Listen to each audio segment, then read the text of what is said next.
دنیا بھر میں اس وقت اسلام کی ایک نگیٹو امیج جا رہی ہے۔ کیا یہ امیج تبدیل ہو سکتی ہے؟ اگر تبدیل ہو سکتی ہے تو کیسے؟ اور اس کے خراب ہونے کی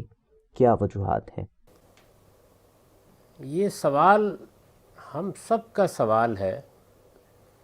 میں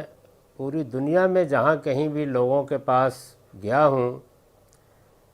یہ سوال میرے سامنے رکھا گیا ہے۔ جو حالات خود ہمارے اپنے ملک میں ہیں اس میں بھی روزانہ اس سوال سے سابقہ پیش آتا ہے۔ میرے نزدیک یہ ناممکن نہیں ہے، لیکن یہ ایک مشکل کام ہے۔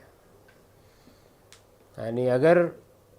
کچھ لوگ بھی یہ فیصلہ کر لیں کہ ان کو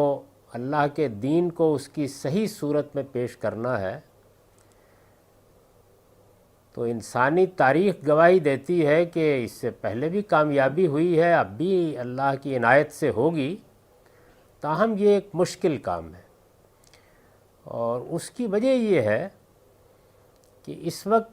اگرچہ بظاہر یہ لگتا ہے کہ چند لوگ یا چند 100 لوگ یا چند ہزار لوگ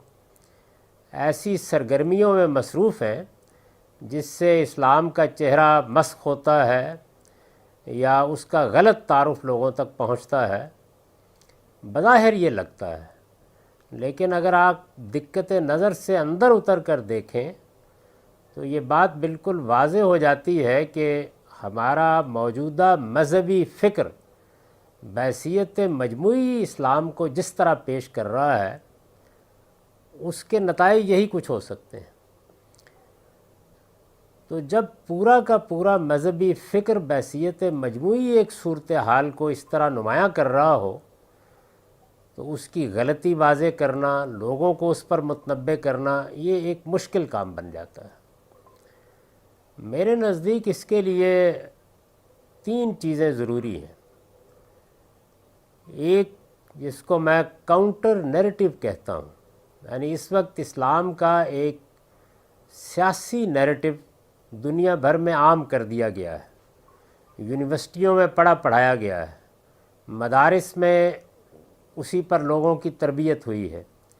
مسلمانوں کے ہاں مذہبی تنظیمیں اس کی بنیاد پر قائم ہوئی ہیں،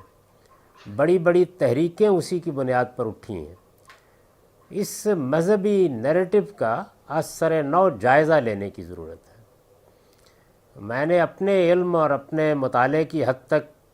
اگر آپ کے علم میں ہوگا تو کاؤنٹر نیریٹیوی کے عنوان سے اسلام اور ریاست ایک جوابی بیانیہ، ایک تفصیلی مضمون لکھا تھا، اور اس میں 10 نکات کی صورت میں متعین کر کے بتایا تھا کہ وہ کیا چیزیں ہیں جو اس وقت عالمی سطح پر اور مختلف اقوام میں قومی سطح پر بھی مسئلہ بنی ہوئی ہیں۔ تو اگر مسلمانوں کے پڑھے لکھے طبقات، وہ ضروری نہیں کہ مجھ سے اتفاق کریں، اس موضوع پر بات کرنے کے لیے تیار ہو جائیں، مکالمہ کرنے کے لیے تیار ہو جائیں، جو نیریٹو اس وقت موجود ہے اس کا تحقیقی اور تنقیدی جائزہ لینے کے لیے تیار ہو جائیں، تو ایک خالص فکری سطح کی سرگرمی ہی بہت جلد ایسے دسیوں لوگ پیدا کر دے گی جو پھر مختلف زبانوں میں، مختلف لہجوں میں، مختلف اسالیب میں اس کو پیش کرنے لگ جائیں گے۔ یہ ابھی بہت دور کی بات لگتی ہے۔ میں جب دیکھتا ہوں تو مجھے ایسے لگتا ہے کہ ایک تنہا آواز ہے، کوئی بھی اس میں اپنی آواز ملانے کے لیے تیار نہیں ہے۔ لیکن اگر ایسا ہو جائے، یہ ممکن ہے کہ اس میں میرے ہی پیش کردہ 10 نکات پر اتفاق ہو لوگوں کا، اس میں کوئی وہ ترمیم کریں، تغیر کریں، اضافہ کریں، یہ الگ چیز ہے، لیکن یہ عمل شروع ہونا چاہیے۔ تو سب سے پہلی ضرورت یہ ہے۔ دوسری چیز یہ ہے کہ مسلمانوں کی دینی تربیت کا اہتمام کرنا چاہیے۔ یعنی ہمارے ہاں دین عام طور پر تعلیم اور تربیت کے انداز میں لوگوں تک نہیں پہنچتا، وہ وعظ و تبلیغ کے انداز میں پہنچتا ہے، فضائل کی داستانوں کے عنوان سے پہنچتا ہے، وہ فرقہ بندیوں کو دوسرے لوگوں تک پہنچانے کے لیے خاص اسالیب میں لوگوں تک پہنچایا جاتا ہے۔ اس میں یہ طریقہ نہیں اختیار کیا جاتا کہ وہ جیسے کہ ہے، جس طرح اسے پیش کیا جانا چاہیے اس طرح لوگوں کے سامنے پیش بھی ہو، اور اس کا اسلوب تعلیم اور تربیت کا ہو جائے۔ مسلمان قوم کو اگر آپ دنیا بھر میں دیکھیں تو میں جب بھی ان سے ملتا ہوں دیکھتا ہوں، وہ اپنے فرقے کی چیزوں سے واقف ہوں گے، وہ کچھ لٹریچر پڑھے ہوئے ہوں گے اور اس کی بنیاد ان کے پاس اپنی اپنی تعبیر کا علم ہوگا، لیکن جس کو کہتے ہیں کہ ایک فرد کو ایجوکیٹ کیا گیا ہے،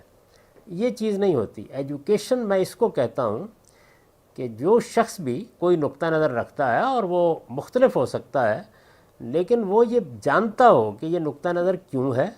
دوسرے نقطہ ہے نظر کی کیا نوعیت ہے، اور میں اس کو اگر اختیار کیے ہوئے ہوں تو کس استدلال کی بنیاد پہ اختیار کیے ہوئے ہوں۔ تو میرے نزدیک ایک دوسری چیز یہ ہے کہ مسلمانوں میں ایک عام مہم برپا ہو جس کے ذریعے سے ان کی تعلیم تربیت کا اہتمام کیا جائے، تاکہ خود ان کا رویہ اسلام کے معاملے میں، اسلامی تعلیمات کے معاملے میں، اسلام کے ماخذ سے متعلق تبدیل ہو، ان کے لب و لہجے پر اس کے اثرات ہوں، ان کے عمل پر اس کے اثرات ہوں۔ اور تیسری اور آخری چیز یہ ہے کہ مسلمانوں کے علماء اپنے تعلیمی نظام پر اور اپنے فکری نظام پر نظر ثانی کے لیے تیار ہو جائیں، ریویو کرنے کے لیے تیار ہو جائیں۔ یعنی نظر ثانی کا مطلب ہر حال میں یہ نہیں ہوتا کہ آپ رد کر دیں گے، نہیں، کم سے کم اس کو ریویو کرنا، اس پر ایک نظر ڈالنا، اس کو دیکھنا، اس کے لیے تیار ہو جائیں۔ میرے نزدیک یہ تین چیزیں اگر نہیں ہوتی تو پھر یہ تنہا آوازیں تو رہیں گی، اور اس سے کسی حد تک سلیم الطبع لوگوں تک بات پہنچائی جا سکتی ہے، لیکن بحیثیت مجموعی جو کچھ تاثر پیدا ہو گیا اس کو دور کرنا پھر آسان نہیں ہوگا۔